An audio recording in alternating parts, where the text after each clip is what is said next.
What's up everyone, Lion Roar here, and Melondor's great uncle Viselus has joined the Empires and Puzzles universe. This is a brand new Hero of the Month for February 2023, so of course I'm going to break him down and give him a grade.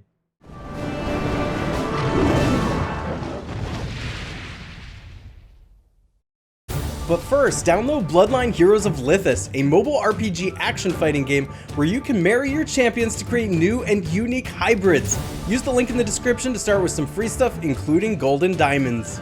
And I'd be honored to have you join my server so you can play alongside me. Simply click on your profile, settings, then change your server to S462. See you hopefully soon. Alright, so Viselus is a 5-star nature hero of the druid class, which is very appropriate for the art and the color and the type of hero this is. Health boost on poison is one of the passives here. So this boosts the health of this character and nearby allies for 2% for each enemy inflicted with poison at the end of each turn.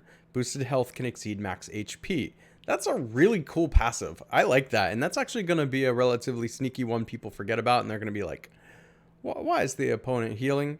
But this passive is important to the special. So we're going to get to that in just a moment. But there is another resist poison passive here as well. So of course we're seeing a passive theme of poison this time around. And the attack is 823 with the max power preview on, 917 defense, and 1839 HP. Now, that's a lot of defense and HP, so this guy's beefy. He's going to stick around. But the attack is not so high for a hero that is being released in this day and age that has a more offensive special. Now, with the max power preview off, that's 708 attack, which nowadays is kind of like epic hero level, by the way. 817 defense and 1495 HP. So let's take a look at the special. It is Withering Seasons at average speed. Destroys all minions from the target and nearby enemies. All right, there we go with the minion hate again. So, you know, I know that Miriam Midnight is running around, and of course we have Waterpipe out there too to worry about, and of course Viselus being green is strong against blue, so if you're seeing Waterpipe at tank, that's, you know, certainly a benefit to being able to stack some green there as well.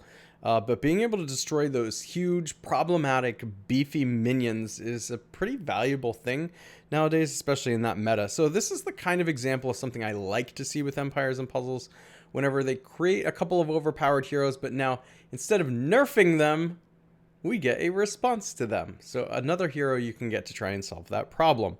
Deals 260% damage to the target and nearby enemies, which 260% to target and nearby enemies would be okay if you had a high attack stat and he doesn't. So this guy's not going to deal a whole lot of damage. I wouldn't depend on the direct damage anyway.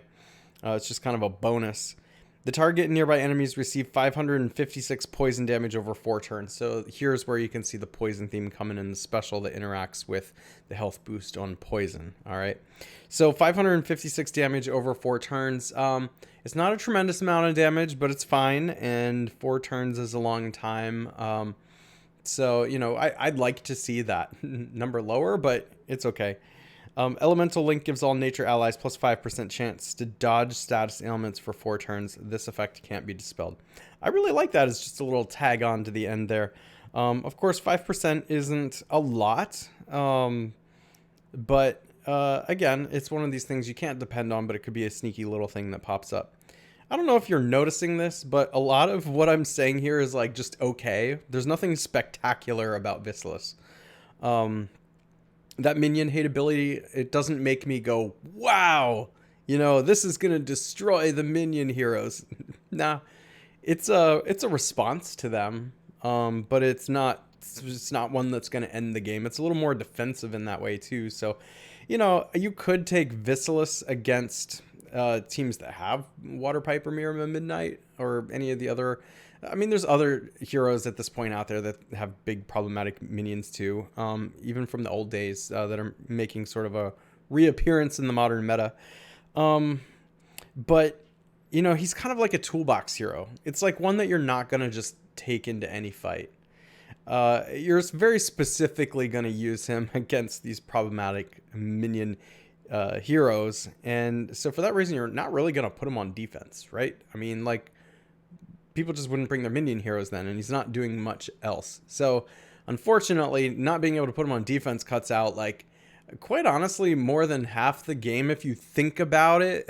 Like, your defense gets hit way more than you use heroes on offense, right? So if you go into war, you get to use a hero once on offense, but the defense can get hit over and over and over and over and over again. So it's really, you know, when heroes not good on defense, they lose a lot of use in the game.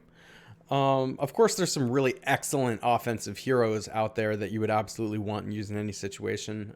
But he's going to be mainly a war and raid and tournament type of offensive hero when the opponent has those big minion types of heroes. And you're probably not going to be able to use this in events except if you run across any of those heroes. I don't know why you would ever use this on the Titan. So there's just not a lot of versatility here. But if you're somebody who gets lots of 5-star heroes, or you get this guy and you're in a meta that's got those minion heroes, I would level him up just so he's available for, you know, the right circumstance when you can use him. But he's not going to be widely used. So for that reason, I'm going to give Viselus a B-. That's actually probably a pretty generous grade. But at the same time, like, there's a whole lot going on here. Like, Druid class is relatively good. I like that one. The passives are sneaky. He's big and beefy. He's going to last a while. The special is neat. So in the circumstances where he's good, he's going to be really good. And then the rest of the time, he's just not going to be used. And that's fine. Right? If you're a newer player, too, who doesn't have a lot of heroes, you're certainly going to get more use out of him than I'm describing to. In that case, then you might want to take him in events for a little while, or use him on more offensive teams, or you could potentially even use him on a defensive team if you only have just a handful of 5-star heroes. So I would hope nobody would get down on getting this guy. I'd be happy with him just as kind of a toolbox type hero. But of course, this is just speculation. What do you think? Let me know in the comments if you would grade him higher, lower, whatever it may be. I want to know your grade. I'm always interested in that. Also, if you haven't already, make sure to like, subscribe, and hit that bell notification, and I will catch you in the next one.